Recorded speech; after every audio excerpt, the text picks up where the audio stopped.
The jury has reached a verdict in the Jennifer Crumbley case, and I am watching this live. I think if I were a juror, I would find Ms. Crumbley guilty. And I'm going to base it on one fact, that in her son's diary, he wrote that he asked for help and didn't get it. And I don't believe he had any reason to lie about that. On count 1 of involuntary manslaughter as to Madison Baldwin, we find the defendant guilty of involuntary manslaughter. On count 2 of involuntary manslaughter in regards to Tate Muir, we find the defendant guilty of involuntary manslaughter. On count 3, as to involuntary manslaughter regarding Hannah St. Juliana, we find the defendant guilty of involuntary manslaughter.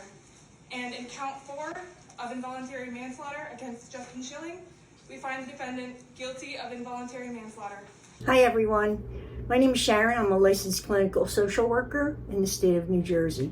I wanted to take some time today and weigh in on the Jennifer Crumbley verdict. If you're not aware, she was found guilty of involuntary manslaughter. And I think that surprised a lot of people maybe. Some people agree with it, some people don't. I do think it was the right verdict, and I know it sets a very scary precedent for parents being responsible for their children.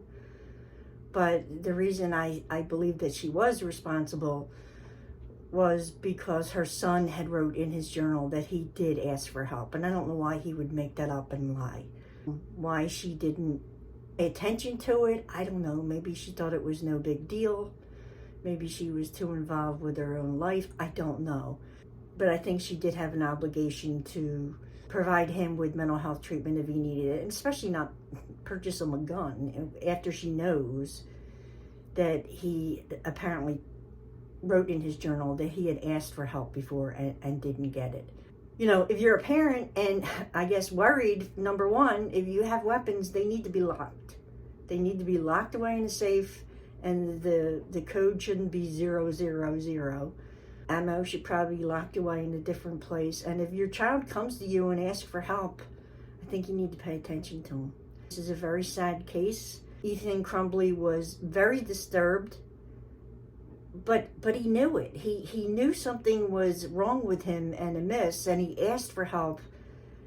So in a way, I feel like, you know, his parents failed him, or you know, the school with being liable and checking the bag and stuff. Of course, there's going to be issues there.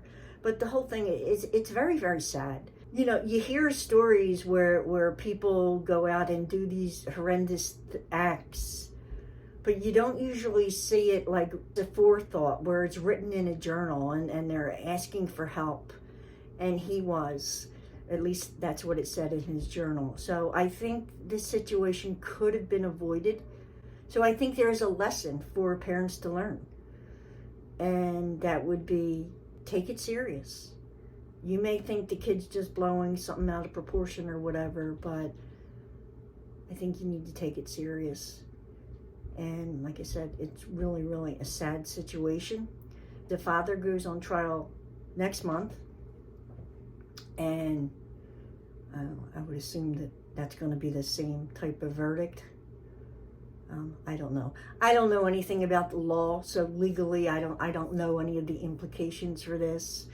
Mental health wise, I know if someone's asking for help, if they know in their state of mind that something is amiss, something's wrong and they need help, you know, I think it's really important that we get them the help.